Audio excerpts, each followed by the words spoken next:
Lamoriello holds a press conference trying to accept blame for the Islanders situation. We have our key takeaways. Plus, we break down the 2-1 loss in Ottawa as the Isles continue to slide. All of that and more on today's Locked On Islanders podcast. Your Locked On Islanders, your daily podcast on the New York Islanders. Part of the Locked On Podcast Network, your team every day.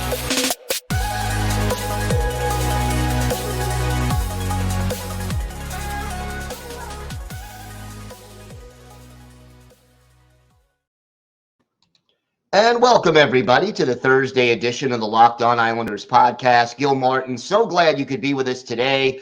And thank you for making Locked On Islanders your first listen every day. We are free and available on all platforms.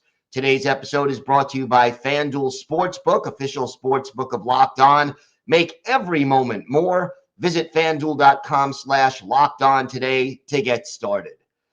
We have got a lot to discuss on today's show. We'll break down the game against Ottawa. We will discuss Lou Lamoriello's press conference. But first, if there's something Islanders related on your mind, if you have a question, a comment, maybe a topic you'd like us to discuss on a future show, feel free to email us at lockedonislanders@gmail.com. And if you leave your first name and where you're from, we're happy to mention you on the show when we discuss whatever it is that's on your mind. You can also follow the show on Twitter at Locked On Isles. And you can follow me, Gil Martin, on Twitter at Ice Wars, NYRVSNYI. We'll keep you up to date on all the latest Islanders news, notes, and happenings. And I am live tweeting during nearly every Islanders home and road game. So join me for some instant insight and analysis. And always great to interact with Islander fans, game time or anytime. So please do reach out and let's talk a little Islanders hockey. So much going on. We're going to start with the game and then we'll get to Lou Lamoriello's press conference in a moment. Another loss, and I think the reasons for it were very obvious. You looked at the beginning of this game. And when I say the beginning, I kind of mean the first 36 minutes of this game, where the Islanders did not skate well, did not hustle, were completely disorganized as far as clearing the puck out of their own zone was concerned, and just could not seem to put together a solid overall game. Their passes were off, their clearing attempts were off. The power play continued to look just out of sync in every possible way. And the Islanders took some foolish penalties. So guess what? When you spend the first 36 minutes of a game playing bad hockey, you're giving the other team an outstanding chance to take advantage and come away with 2 points. And even a team that is still trying to find itself, like the Ottawa Senators, were able to score 2 goals. Now, we talked on yesterday's show about how important it was for the Islanders to stay out of the penalty box because Ottawa had the 4th best power play in the National Hockey League. So guess what? The Senators scored 2 goals in this game. The first one by Shane Pinto was not a power play goal, but it came immediately following a power play where the Islanders weren't able to clear the puck out of the zone, and as a result, it ends up in the net. So 10 seconds after the power play expires, the Senators are still on the attack. No, it's not a power play goal, but it was completely set up by the power play, and it's 1-0 Ottawa. And then the second goal, a pretty effort there by former Flyer Claude Giroux. Yeah, that did come on the power play. So you give too many power play chances to a team that excels on the power play, you're going to get burned. And the Islanders did that. And again, we're seeing too many instances of this team taking bad penalties. An obvious trip by Kyle Palmieri, definitely not helpful. A lazy delay of game by Scott Mayfield, not helpful. And those were the 2 that the Islanders killed off. You had the trip by Adam Pelech, which was a little questionable of a call, but still not what you want to do. And overall, you can't give the opposition that many chances. And then on the flip side, I mean, the opposition knows that the Islanders' power play is incapable. What are they now? 3 for their last 61, give or take. Uh, you aren't winning too many games when you're both offensively challenged and can't do anything with the power play. There were a couple of minutes where they created some opportunities a little bit better. The passing was a little better on one power play in particular, but they still could not finish. And again, the result is you score less than 3 goals and you lose. And that's a bad combination. Brock Nelson gets the only goal of the game. He extends his point streak. He, is playing a little better over the last few games. Not quite at the level you want him at yet, but better. But Nelson gets the goal. And then right after the Nelson goal, Matt Martin drops the gloves with Austin Watson. They kind of agreed to the fight. Why Watson agreed to it, I don't know. But Martin clearly trying to spark his team after the goal even further. And Martin wins the fight. And the Islanders played a little better late in the second period into the third period, even, they had their chances, but couldn't sustain it. And just this team is disorganized and just not hitting on all cylinders. Other than the goal, you look for highlights. Okay, the Matt Martin fight, maybe. And I guess Varlamov would have to be considered a solid performer. 36 saves in 38 shots.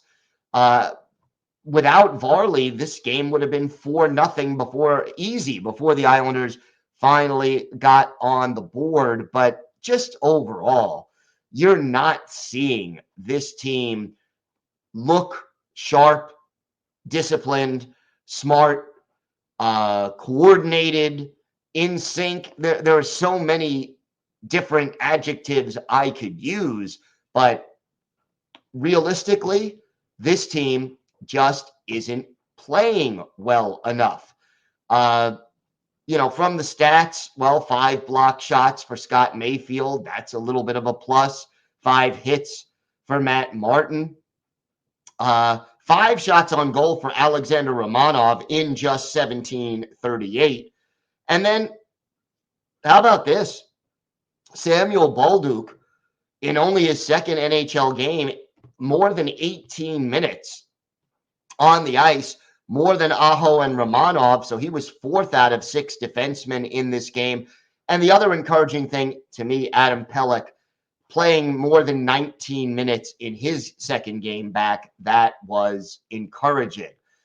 Aatu Raty played 10.5 minutes. We're going to talk more about him a little bit later on in the show. But again, overall, when your power play isn't clicking, when you go your 11th straight game without scoring a goal in the third period, and when as a team you haven't scored more than 3 goals in a month, when you add all of that up, that equals a losing streak. And that's exactly what the Islanders have right now. 6 losses in a row, and it's only going to get worse if they don't turn it around. Now, before the game, Lou Lamoriello tried to address some things, and I have mixed feelings about what he had to say.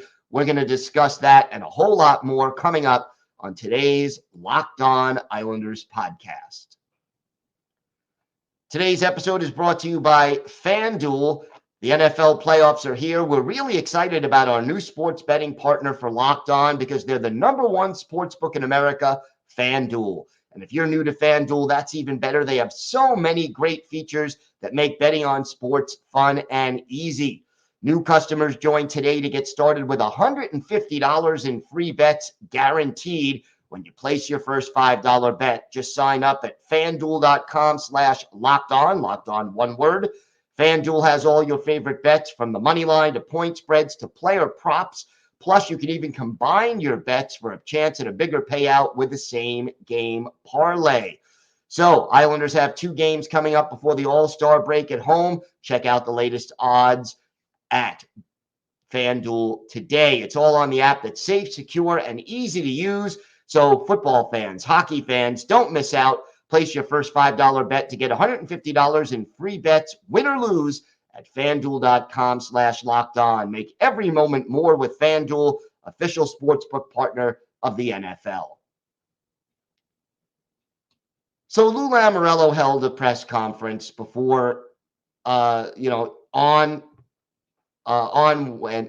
Wednesday, and mixed feelings about what Lou had to say. The team is 2-7-3 in their last 12 games coming into last night's game in Ottawa, and Lamoriello tried to put some of the blame on himself, but he also started with, I still believe the same way I did at the beginning of the summer. We've all seen more indication to what we can do when we're playing to our abilities. Also, we've had some injuries, key injuries at different times, but I'm not a believer in excuses. These are facts. Hindsight and hypotheticals will never get you anywhere. But Lamoriello does admit when you've only scored 18 goals in your last 11 games now, including the game last night against Ottawa. Unfortunately, there's been some inconsistency. There have been individual situations at different times that have caused that inconsistency. But, that's stating the obvious. But then Lamoriello goes on to say that he has complete confidence in the coaching staff. Total confidence was the exact quote. Our coaching staff has done as good a job as you could possibly ask, Lamoriello said. I have no reservations there whatsoever, and we have to make sure that the mistakes that do occur, we minimize them and capitalize on other people's mistakes. Then he throws a little bone to the fans. We've got fantastic fans, Lamoriello said. I love our fans because they let you know what they like and let you know what they don't like. And I don't think there's anything wrong with it. I welcome that. It's right for them to be upset. So then they asked Lou Lamoriello about the trade deadline and what he anticipates doing moving forward. And he again gave the typical Lou Lamoriello answer that doesn't say a heck of a lot. If we make ourselves better, whether it had been yesterday or the day before or today or tomorrow, we will definitely do that. There's no excuses because it's on me, totally on me. That's my responsibility to make us the best we can possibly, the best we possibly can, to make whatever changes we can. It's not on the coaching staff. That's on the players, and I take that responsibility. And it's making it happen. And there's a lot of reasons why sometimes you can and you can't, and those decisions you have to make. But I take full responsibility for what the changes are or not. Okay? Basically, Lou is saying if he feels he can make the team better, he will try to do that. Sometimes it works out and sometimes it doesn't. I really wanted a little bit more from Lou Lamoriello. The surprise to me coming out of this press conference was the vote of confidence for Lane Lambert. Only because of this. Lou Lamoriello has not hesitated in the past. I remember he fired, I believe it was Larry Robinson as coach of the Devils when the Devils were in first place at the time. And there were about 5 or 6 games left in the regular season. So if Lamoriello feels like a coach isn't getting the job done, he has never in the past hesitated to make a change, whether it's a first-year coach or a veteran coach, whether the team is in first place but slumping or in last place and not playing well. I think the month of January has just been an absolute disaster for the Islanders right now. And when you've got two wins in your last 13 games, that's just not going to get it done. And the way this team is not sticking up for each other as consistently as they need to, that has been a big issue for this team.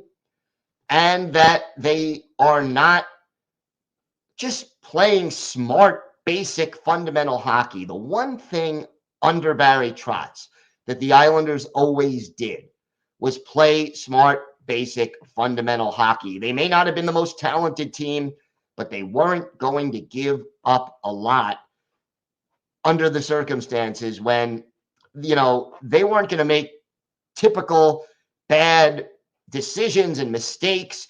The other team had to earn it. The reputation the Islanders had since Lou Lamoriello and Barry Trotz came in, and then now with Lane Lambert, excuse me, is that this is a difficult team to play against. They work hard, they don't make mistakes, and as Lou tried to say in his press conference, they capitalize on the opponent's mistakes. We haven't seen much of any of that in the month of January. And, the thing about it to me is that Lou has to understand that time is rapidly running out, because you cannot hope to find a way to get back in the playoff race if you don't start making changes. And just getting healthy is not enough to make the changes. When this team is hitting on all cylinders, when this team is playing at its best and is healthy, they are a bubble team. They are maybe third place in a division, more likely a team that either just makes or just misses the wild card. Even when they went on those conference final playoff runs, they squeaked into the playoffs both times. This team, when they're well coached, when they're playing to their capability, when they're healthy, is pretty good. Pretty good doesn't help you catch up in the standings. You have to go on a run. Right now, through 50 games, the Islanders are 1 point over NHL 500. They are 5 points behind Washington and Pittsburgh. Pittsburgh has 3 games in hand on the Islanders. You are now only 3 points ahead of Philadelphia. Philadelphia has a game in hand. Buffalo, Detroit, these are teams that you're going to have to get past and stay ahead of in order to make the playoffs. All of a sudden, you're going to have to leapfrog 4 or 5 teams over the last 30 games of the season. You're going to have to get 65 to 70% of the possible available points. So if you've got 32 games left, you're going to need to get 45 points probably out of those games. That's not going to be easy. And the roster as it is presently constituted, probably not going to get that done. So Lou Lamoriello has to start making moves because he doesn't have the time he thinks he has. Now, if this team is ready to pack it in, if this team is saying this year is lost, we have to retool, no need to rush on those deals. Wait until you get closer to the trade deadline when the bidding gets higher and the asking price is higher, and then make your trade.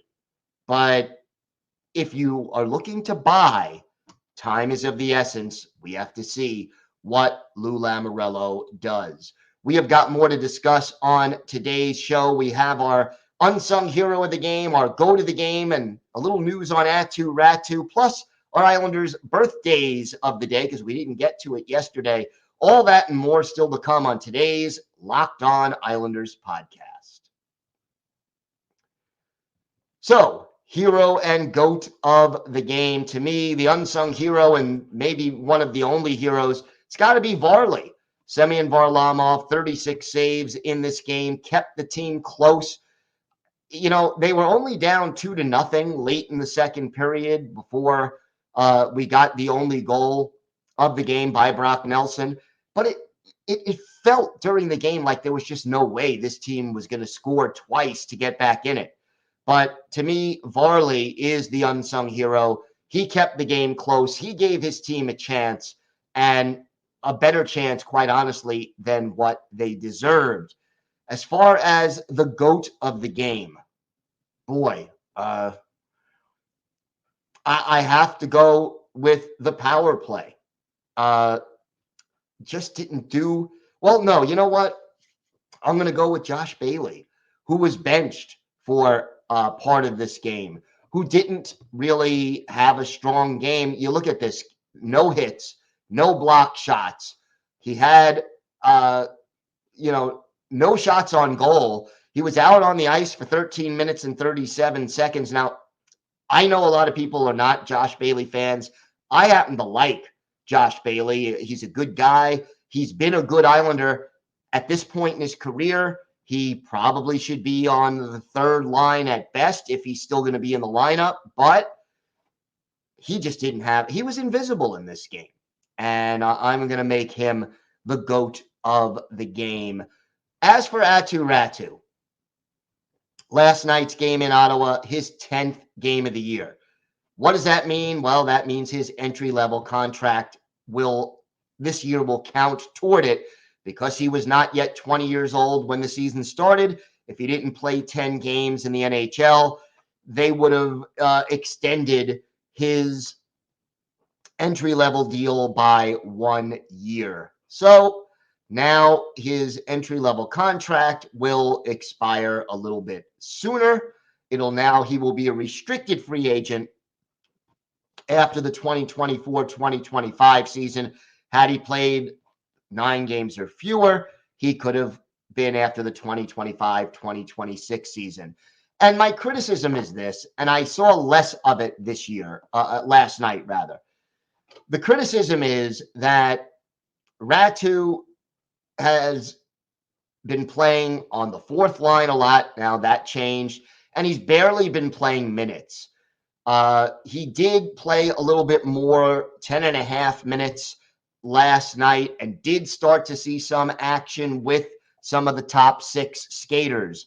And I think they need to do more of that, because the question becomes this: if this team, this Islanders team, is not going to be able to make a playoff run, the organization has to determine whether it's better to let Aatu Raty play 8-9 minutes a game in the NHL, or see 16, 17, 19 minutes a game in the AHL and get power play time and key minutes and be on the top line and have that responsibility. That's sort of the equation, and the Islanders have to figure out what's best for the team and what's best for the long-term development of Aatu Raty. Hopefully they figure it out soon. I think when everyone's healthy. Right now, Raty might be better off playing in the AHL and getting those extra minutes and that power play time and developing his confidence even more. I like this kid. I think he's a battler, but if he's going to stay up, I want to see him playing more minutes, win, lose, or draw. Let him make some mistakes if he's going to make them. And I want to see him playing with some of those top 6 forwards to maximize his time. All right, Islanders birthdays of the day. Yesterday, we didn't quite get to Uncle Leo's birthday. Now, he was actually born on January 23rd, so Uncle Leo turned 36, originally drafted in the 6th round by the Leafs in 2006, came to North America in 2012 and made his debut with the Leafs that year. Joined the Islanders in 2018, 2019, and stayed with the team through the very beginning of last season.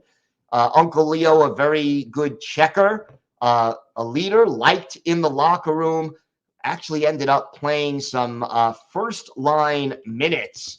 First line minutes with the Islanders because the team is just so shorthanded offensively right now. But for Uncle Leo, we wish him a happy birthday. And then January 24th, so Tuesday, was the 37th birthday for former Islanders defenseman Jack Hillen. The alum of Colorado College joined the Islanders right out after finishing his college career in 07-08, stayed with the Isles through the 2010-2011 season, later went on to play for Nashville, Washington, and Carolina before hanging up his skates after 2014-2015. The Minnesota native, he could skate, he could create a little bit offensively. His lack of size maybe hurt him a little bit at the NHL level, but I always liked Jack Hillen. He's a smart, heady, aware player. So a belated happy 37th birthday to Jack Hillen. He and Uncle Leo, Leo Komarov, are our Islanders' birthdays of the day. So at least we're caught up on that.